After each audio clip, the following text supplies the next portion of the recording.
ഇതുകൊണ്ട് എന്താണ് പ്രയോജനം എന്നും കൂടെ ഒന്ന് പറഞ്ഞു തന്നേ കൊള്ളായിരുന്നു. കാരണം വേറൊന്നുമല്ല, നമ്മുടെ നാട്ടിലും ഇതേപോലെ ഒരു പതാക ഒരു മതത്തിന്റെ പേരിൽ ഉപയോഗിക്കുന്നുണ്ട്. അപ്പൊ അങ്ങനെയുള്ള ആൾക്കാരൊക്കെ ഇത് കാണുമ്പോൾ അവർക്ക് സത്യം ഭയങ്കര വിഷമാവും. കാരണം അവരെ മതത്തിന്റെ പേരിൽ ഉപയോഗിക്കുന്നൊരു ഇതാണ്. അത് അറിഞ്ഞുകൊണ്ടിട്ട് നമ്മൾ ഇത് കാണിക്കുമ്പോൾ അതൊരു ചുമ്മാ തമ്മിലടി ഉണ്ടാക്കാൻ വേണ്ടിയും മറ്റുള്ള മതക്കാരൊക്കെ ഒരു വിദ്വേഷം ഉണ്ടാക്കാൻ വേണ്ടി ചെയ്യുന്ന പരിപാടിയാണ്. അറിയാം, ഈ ചെയ്യുന്ന ആൾക്കാരൊക്കെ അറിയാം ഇങ്ങനെയുള്ള കൊടി ഇവിടെ ഉപയോഗിക്കുന്നുണ്ട്, അവരുടെ മതത്തിന്റെ ആണെന്നുള്ള അറിയാഞ്ഞിട്ടാണ് ഇത് കാണിക്കുന്നത്. കാരണം ഇവിടെ ഈ കൊടി ഇവിടെ കത്തിച്ച് എന്തെങ്കിലും പ്രയോജനമുണ്ടോ? എന്തിനും പ്രയോജനമുണ്ടോ? പാകിസ്ഥാനോട് വിദ്വേഷം ഉണ്ടെന്ന് നമ്മൾ ഇങ്ങനെയാണ് കാണിക്കുന്നത്. ഇപ്പൊ നമ്മുടെ അടുത്ത് ഏതെങ്കിലും രാജ്യം ഉണ്ടെന്ന് വെച്ചാൽ ആ രാജ്യത്തിന് കൃഷ്ണന്റെയോ ശിവന്റെയോ അല്ലെ ഓം ചിഹ്നം ഉള്ള ഒരു പതാകയാണ് അവർ ഉപയോഗിക്കുന്നത്. അവരെടുത്ത് വെച്ച് കത്തിക്കുമ്പോൾ ഹിന്ദു മതക്കാരൊക്കെ അത് കാണുമ്പോൾ ഒരു വിഷമം തോന്നില്ലേ? കാരണം അതെന്തിനാണ് ചെയ്യേണ്ടതെന്നുള്ള അതിന്റെ ആവശ്യമുണ്ടോ? ഇപ്പം പാകിസ്ഥാന്റെ കൊടി കത്തിക്കുന്നു പറഞ്ഞപ്പോൾ അത് പാകിസ്ഥാനിലുള്ള എല്ലാവരും തീവ്രവാദികളാണ്. എത്ര നല്ല ആൾക്കാരോടെ കാണും. ഇതൊക്കെ ചുമ്മാ കുത്തിത്തിരിപ്പ് ഉണ്ടാക്കാൻ വേണ്ടി ചെയ്യുന്ന പരിപാടി. ഇത് ഒരു രാജ്യസ്നേഹമോ അല്ലെങ്കിൽ വെറുപ്പോ കാണിക്കുന്നതല്ല. സംഭവം അവിടെ സംഭവിച്ചത് വളരെ വളരെ ദയനീയപരമായിട്ടുള്ളൊരു കാര്യം തന്നെയാണ്. അത് ആരാണോ ചെയ്തത് അവരെ തിരിച്ചു കിട്ടണം. അവർക്ക് തിരിച്ച് എന്താണെന്ന് വെച്ചാൽ അറിയിക്കുന്നത് തിരിച്ചു കിട്ടണം എന്ന് തന്നെ എല്ലാവരെ പോലെ ഞാനും അറിയുന്നത്. പക്ഷേ ഈ കാണിക്കുന്നത് തെമ്മാടിത്തരോ? ഇത് ഒരിക്കലും ഇങ്ങനെ കാണിക്കാൻ പറ്റും. ഇത് ചുമ്മാ നമ്മുടെ നാട്ടിലുണ്ടല്ലോ. ഇപ്പം കാണുന്ന ചിലപ്പോൾ അനുകൂലം പറഞ്ഞാലും അവരെ ഉള്ളിന്റെ ഉള്ളിൽ ഒരു വിഷമം കാണും. ഇത് എന്തിനാണ് ഇങ്ങനെ ഒരു പതാക കത്തിക്കുന്നത് അല്ലേ? ചിന്തിച്ചു നോക്കേ, ഒരു ഹനുമാന്റെ പടമുള്ളൊരു പതാക എടുത്ത് വെച്ച് എന്തെങ്കിലും പ്രശ്നം ഉണ്ടെന്ന് കത്തിച്ചാൽ ഹിന്ദുക്കൾക്ക് വിഷമം തോന്നില്ലേ? അതുപോലെ തന്നെയാണ് ഒരു പതാക കത്തിച്ചിട്ടാണ് അത് പ്രതികാരം കാണിക്കുന്നത്. അത് ശരിയല്ല. മാന്യപ്രേക്ഷകർക്ക് നമസ്കാരം. നിങ്ങൾ കേട്ടില്ലേ, സജിത്ത് എന്നൊരു ഇൻസ്റ്റഗ്രാം പ്രൊഫൈലിൽ വന്നിട്ടുള്ളൊരു വീഡിയോ ആണിത്. എന്തിനാണ് ഇവരൊക്കെ ഇങ്ങനെ താങ്ങിക്കൊടുക്കുന്നത്? നിങ്ങളൊന്ന് ആലോചിച്ചു നോക്കൂ. പാകിസ്ഥാൻ പതാക കത്തിച്ചതിലുള്ള വേദനയാണ് നിങ്ങൾ കാണുന്നത്. ഇത്തരം ആളുകളാണ് നമ്മുടെ രാജ്യത്തിനെതിരെ നിരന്തരം ഓരോ കാര്യങ്ങൾ നടത്തുന്നത്. അല്ലെങ്കിൽ തന്നെ ഒരുപാട് പാകിസ്ഥാൻ പ്രേമികളുണ്ട്. അവർക്ക് ഇജാതി ഒരുപാട് ആളുകൾ താങ്ങിക്കൊടുക്കാനും. ഇവർക്കൊന്നും നമ്മുടെ രാജ്യത്തിനോട് താല്പര്യമില്ലെങ്കിൽ ഇവിടെ കുറെ ആളുകൾ എന്നും പൊക്കിപ്പിടിക്കാറുണ്ടല്ലോ. ഹാപ്പി ഇൻഡെക്സിൽ നമ്മുടെ രാജ്യത്തെക്കാൾ മുകളിലുള്ള പാകിസ്ഥാനി എന്ന് പറയാറുള്ളത്. അങ്ങ് പൊയ്ക്കൂടെ? എന്തിനാണ് ഇവിടെ കടിച്ചു തൂങ്ങി നിൽക്കുന്നത്? നിങ്ങൾ കേട്ടില്ലേ മതത്തിന്റെ ചിഹ്നമുണ്ട് എന്ന്? ഇത്തരം ആളുകളോട് പറയാനുള്ളത്, പാകിസ്ഥാൻ പതാകയിൽ ഏത് ചിഹ്നമുണ്ടെങ്കിലും അതിന് എന്തിന്റെ ചിഹ്നമാണെങ്കിലും ഈ രാജ്യത്തോട് കൂറുള്ള സകല മതത്തിൽപ്പെട്ട ആളുകളും ആ പാകിസ്ഥാൻ പതാകയ്ക്ക് കത്തിച്ചെറിയും. കാരണം എന്താ? അല്ലെങ്കിൽ അത് കത്തിക്കുന്ന ആളുകളെ സ്വാഗതം ചെയ്യും. കാരണം എന്താ? നമ്മുടെ രാജ്യത്തെ 26 പേരെ മതം ചോദിച്ചിട്ട് തങ്ങളിൽ പെട്ടവരല്ല എന്ന് ഉറപ്പ് വരുത്തിയിട്ട് ഇസ്ലാമിസ്റ്റ് ഭീകരവാദികള്, ഇസ്ലാമിസ്റ്റ് തീവ്രവാദികള് കൊലപ്പെടുത്തിയിട്ട് മണിക്കൂറുകൾ പിന്നിടുന്നേ ഉള്ളൂ. ഈ രാജ്യത്തെ സ്നേഹിക്കുന്ന ഓരോ പൗരന്റെയും ഇടനെഞ്ചിൽ ആ വിഷയവുമായി ബന്ധപ്പെട്ട് തീയാണ് കത്തിക്കൊണ്ടിരിക്കുന്നത്. ആ സന്ദർഭത്തില് ഓരോ ആളുകൾക്കും അത് പാകിസ്ഥാൻ പതാക കത്തിച്ച് തന്നെ പ്രതിഷേധിക്കാനും ഈ രാജ്യത്ത് സകല സ്വാതന്ത്ര്യമുണ്ട്. എന്നിട്ട് വന്നേക്ക് കുറച്ച് ആളുകള്, പല ആളുകളുണ്ട്. നമ്മൾ കഴിഞ്ഞ ദിവസം പാകിസ്ഥാൻ പ്രേമികളെ നമ്മൾ തുറന്നു കാട്ടിയിരുന്നു. പാകിസ്ഥാൻ എന്ത് തെറ്റ് ചെയ്തു എന്ന്. പാകിസ്ഥാനാണ് ഈ ഇസ്ലാമിസ്റ്റ് ഭീകരവാദികളുടെ പിന്നില് എന്ന് വളരെ വ്യക്തമായിട്ട് നാഷണൽ മീഡിയാസ്, പാകിസ്ഥാൻ ഉപപ്രധാനമന്ത്രി, പാകിസ്ഥാൻ ഡിഫൻസ് മിനിസ്റ്റർ, ഇത്തരം ആളുകളുടെ പ്രഖ്യാപനങ്ങളിലൂടെ വളരെ വ്യക്തമാക്കി മനസ്സിലാക്കാൻ സാധിക്കും. അത് മാത്രമല്ല, നമ്മുടെ രാജ്യത്തിന്റെ ഭരണകൂട സംവിധാനങ്ങള്, നമ്മുടെ കേന്ദ്ര സർക്കാർ സംവിധാനങ്ങൾ പാകിസ്ഥാനെതിരെയുള്ള പടക്കോപ്പുകൾ തയ്യാറാക്കിക്കൊണ്ടിരിക്കുക, പടയൊരുക്കം നടത്തിക്കൊണ്ടിരിക്കുക. ആ സന്ദർഭത്തിൽ കുറെ അലവലാധികള്, കുറെ എരപ്പന്മാർ ഇത്തരത്തിൽ ഇറങ്ങിയിട്ടുണ്ട്. എന്തിനാണോ ഇങ്ങനെ താങ്ങിക്കൊടുത്ത് ഈ രാജ്യത്ത് നിന്നുകൊണ്ട് ഇങ്ങനെ താങ്ങി മുന്നോട്ട് പോകുന്നത്? പൊക്കൂടണോ ഇവിടുന്ന്? എന്തിനാണ്?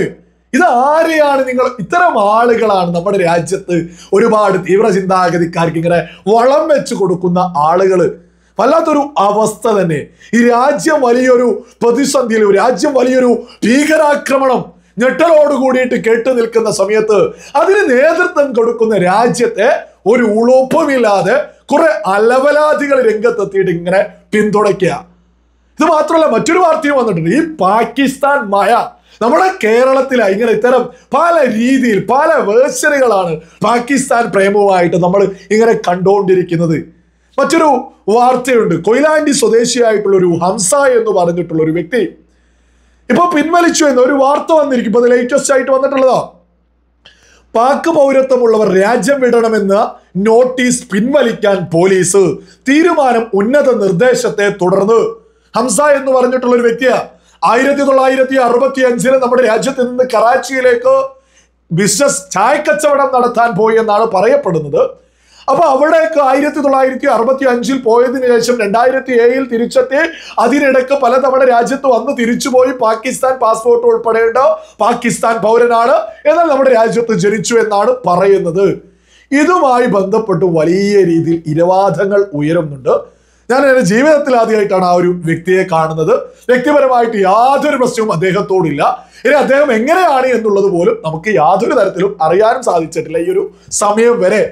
പക്ഷേ ഈ ഒരു വിഷയത്തിൽ നമ്മുടെ കേന്ദ്ര സർക്കാർ സംവിധാനങ്ങൾക്ക് ഏതുചിതമായിട്ടുള്ള തീരുമാനങ്ങളും എടുക്കാം. പോലീസ് ഈ 48 മണിക്കൂറിനുള്ളിൽ രാജ്യം വിടണമെന്ന ഒരു വിഷയവുമായി ബന്ധപ്പെട്ട് പോലീസ് സംവിധാനങ്ങൾ നോട്ടീസ് കൊടുത്തിരുന്നു. അതാണിപ്പോ പിൻവലിച്ചിട്ടുള്ളത്.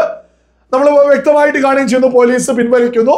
ഉന്നത ആളുകളുടെ ഇടപെടലുകൾ ഉണ്ട് എന്നുള്ളതൊക്കെ തന്നെ നമ്മുടെ കേന്ദ്ര സർക്കാർ ഒരു തീരുമാനം എടുക്കട്ടെ. ഈ ഒരു വിഷയത്തിൽ കുറച്ച് പ്രധാനപ്പെട്ട കാര്യങ്ങൾ മുന്നോട്ട് വെക്കാനുണ്ട്.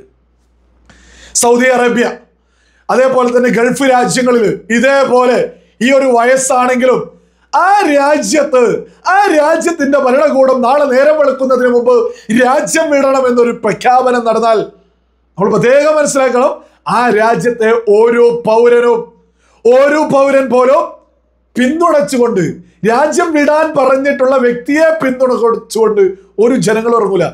അപ്പൊ പറയോ രാജഭരണം റെഡിയാണ്, രാജഭരണം തന്നെയാ. ഇനി നമുക്ക് അമേരിക്കയിലേക്ക് പോവാം.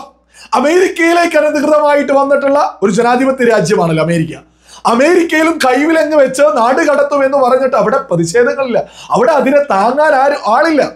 അമേരിക്ക നാട് കടത്തും. അങ്ങനെ ലോകത്തേത് രാജ്യങ്ങളും ഭരണകൂടം ഒരു തീരുമാനം എടുത്തു കഴിഞ്ഞാൽ അതിനൊപ്പമാണ് രാജ്യവും രാജ്യത്തെ പൗരന്മാരും നിൽക്കാറുള്ളത്. ഈ ഹംസ ഇവിടെ ജനിച്ചു എന്നൊക്കെ പറയുന്നുണ്ട്. വളരെ പ്രായമായിട്ടുള്ള ഒരു വ്യക്തി കൂടിയാണ്, ഒരു മനുഷ്യനാണ്. അദ്ദേഹത്തിന്റെ ഒരു മനുഷ്യത്വമില്ല എന്നൊക്കെ ആളുകൾ പല രീതിയിലും പല കാര്യങ്ങളൊക്കെ ഇങ്ങനെ ഉന്നയിക്കുന്നുണ്ട്. നമുക്ക് ആ വ്യക്തിയോടല്ല പ്രശ്നം. നമ്മുടെ രാജ്യം ഒരു തീരുമാനമെടുത്താൽ അതിനെതിരെയും ഇവിടെ ഒരുപാട് വിഷയങ്ങൾ. ലോകത്തൊരു രാജ്യത്തും ഒരു ശത്രു രാജ്യത്തെ പൗരനെ അംഗീകരിക്കില്ല. അതിലൊരു മനുഷ്യത്വം ഒരു രാജ്യവും കാണിക്കാറില്ല. ഹംസ എന്ന വ്യക്തിയുമായി ബന്ധപ്പെട്ടിപ്പോ ഉന്നത ഇടപെടലോട് കൂടിയിട്ടിപ്പോ ഇവിടെ തന്നെ തുടരാമെന്നുള്ള രീതിയിൽ പോലീസ് ഈ രാജ്യം വിടണമെന്ന നോട്ടീസൊക്കെ പിൻവലിക്കുമെന്നാണ് ഇപ്പോൾ വാർത്തകൾ വന്നുകൊണ്ടിരിക്കുന്നത്. സകല ആളുകളും തിരിച്ചറിയണം, പാകിസ്ഥാൻ പ്രേമം നമ്മുടെ കേരളത്തിൽ വലിയ രീതിയിൽ തുളുമ്പുന്നുണ്ട്. 2007 നമ്മുടെ രാജ്യത്തെത്തിയിട്ട് 2025 നമ്മൾ പ്രത്യേകം മനസ്സിലാക്കണം. ബംഗ്ലാദേശിൽ നിന്ന് ഉൾപ്പെടെ ഒരുപാട് ആളുകൾ നമ്മുടെ കേരളത്തിലുണ്ട്. നമ്മുടെ കേരളം ഒരു പ്രത്യേക സ്ഥലമായിട്ട് മാറുന്നുണ്ടോ? നമ്മൾ ഹംസ എന്ന വ്യക്തിയുമായി ബന്ധപ്പെട്ടല്ല വിഷയങ്ങൾ പറയുന്നത്. നമ്മൾ ലോകത്ത് മറ്റ് രാജ്യങ്ങളിൽ ഒന്നും തന്നെ ശത്രു രാജ്യത്തെ പൗരന്മാരെ ഒരു തരത്തിലും ജീവിച്ച് മുന്നോട്ട് പോവാൻ ആ രാജ്യങ്ങളിലെ ഭരണകൂട സംവിധാനങ്ങൾ സമ്മതിക്കാറില്ല, ആ രാജ്യത്തെ ജനങ്ങൾ സമ്മതിക്കാറില്ല എന്ന നമ്മുടെ കേരളത്തിൽ വളരെ വലിയ രീതിയിൽ വിപരീതമായിട്ടാണ് നടന്നുകൊണ്ടിരിക്കുന്നത്. ഇതൊക്കെ തന്നെ ഗൗരവത്തിൽ സകല ആളുകളും തിരിച്ചറിയണം.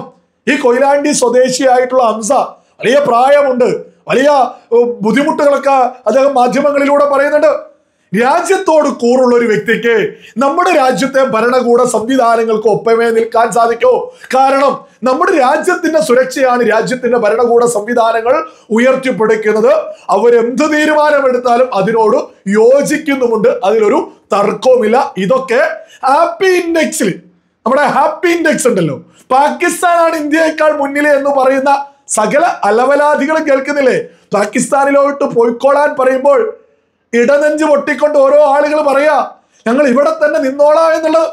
ഇനിയെങ്കിലും ആ ഹാപ്പി ഇൻഡെക്സുകാരൊക്കെ ഒന്നൊരു പടി പിറകോട്ട് നിന്ന് കുരക്കണമെന്ന് മാത്രമേ അത്തരം ആളുകളോട് പറയാനുള്ളൂ.